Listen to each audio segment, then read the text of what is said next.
সাধু সঙ্গে পুণ্য কথা। প্রব্রাজিকা বিশ্বপ্রাণা, পত্রিকার ত্রয়োদশতম বর্ষ, দ্বিতীয় সংখ্যা। 23শে অক্টোবর 1953, কাশীধাম। আজ পূজনীয় বিশুদ্ধানন্দজি মহারাজ আমাদের বললেন, মাস্টারমশাই ঠাকুরকে 4টি প্রশ্ন করেছিলেন। ঈশ্বরে কি করে মন হয়, সংসারে কিভাবে থাকতে হয়, ভগবানকে দেখা যায় কি না, আর কীরকম মন হলে ভগবান দর্শন হয়। ঠাকুরের উত্তর, ভগবানের নাম গুণগান ও সাধু সঙ্গ, এই 2 উপায়ে ঈশ্বরে মন হয়। এর মধ্যে সাধু সঙ্গটি আবার বেশি কার্যকরী, কারণ সাধু সঙ্গকালে মন আর বিষয়ের অভিমুখী হওয়ার অবসর পায় না। নাম গুণগানের অর্থ মুখে তাঁর নাম কীর্তন আর কানে তাঁর নামগান শ্রবণ, এই 2 উপায়েই মন ঈশ্বরাভিমুখী হয়। দ্বিতীয় প্রশ্ন ছিল সংসারে কিভাবে থাকতে হয়। এর উত্তরে ঠাকুর বললেন, বড় লোকের বাড়ির দাসীর মতো থাকো। আমার আমার এই বুদ্ধি ত্যাগের পর সবই তোমার, এই বুদ্ধি নিয়ে আসতে হয়। তৃতীয় প্রশ্ন ছিল ভগবানকে দেখা যায় কি না। ঠাকুর বললেন, তাকে দেখা যায়। ঠাকুর নরেনকে বলেছিলেন, হ্যাঁ রে, দেখা যায়, মাইরি বলছি, সত্যি বলছি, দেখা যায়। এই তোকে যেমন দেখছি, এই রকমই তাকে দেখতে পাই। মাস্টারমশাইয়ের চতুর্থ প্রশ্ন ছিল, কীরকম মন হলে ভগবানকে দর্শন হয়। উত্তরে ঠাকুর বললেন, আমার বলতে কিছু না রেখে সব তাকে অর্পণ করতে পারলেই তাঁর দর্শন মেলে।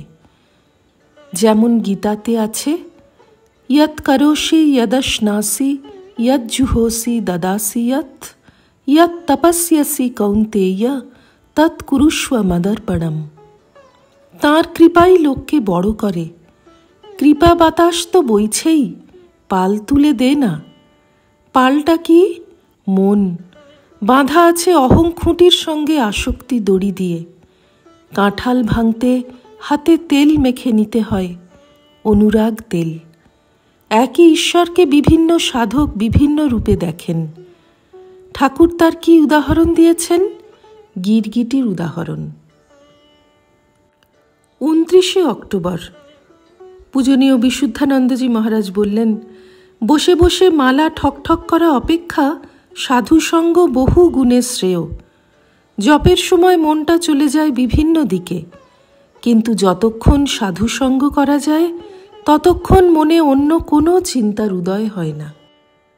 বাহ্য সব বিষয় থেকে আসক্তি সরিয়ে নিয়ে শ্রী ভগবানের দিকে তাকে নিয়োজিত করার কথা মহারাজ বারবার করে বললেন। 31শে অক্টোবর মহারাজ বললেন, অনন্য চিন্ত হয়ে ভগবানের উপাসনা করতে হবে। আরও বললেন বিশ্বনাথের বিষয়। বিশ্বনাথ তো সর্বত্রই ব্যাপ্ত হয়ে আছেন, তাহলে লিঙ্গতে তাকে দর্শন স্পর্শনের প্রয়োজন কি?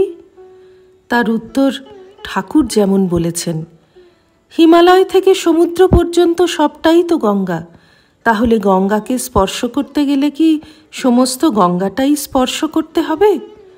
তা তো সম্ভব নয়। গঙ্গার যে কোনো এক স্থানে স্পর্শ করলেই তাই গঙ্গাকেই স্পর্শ করা হলো। সেই রকম আমরা যখন মন্দিরে তাঁর লিঙ্গরূপ স্পর্শ করলাম, তখনই বিশ্বনাথকে স্পর্শ করা হলো। যদি বলো, ঠাকুরের মধ্যেই তো সবাইকে দর্শন করা যায়, যেমন সমুদ্রকে স্পর্শ করলেই সমস্ত নদীকে স্পর্শ করা যায়, তাতেও কিন্তু হয় না। লিঙ্গ প্রভৃতির মধ্যে কত মহাপুরুষ কত কি দর্শন করেছেন, তার একটা বিশেষ মাহাত্ম্য আছে বই কি। যেমন মক্কায় কাবার মন্দিরের সামান্য একটি কালো পাথরকে স্পর্শ করার জন্য হাজার হাজার মুসলমান ছুটছে, কিনা এব্রাহাম সেই পাথরটিকে স্পর্শ করেছিলেন। শ্রী রামকৃষ্ণার্পণমস্তু।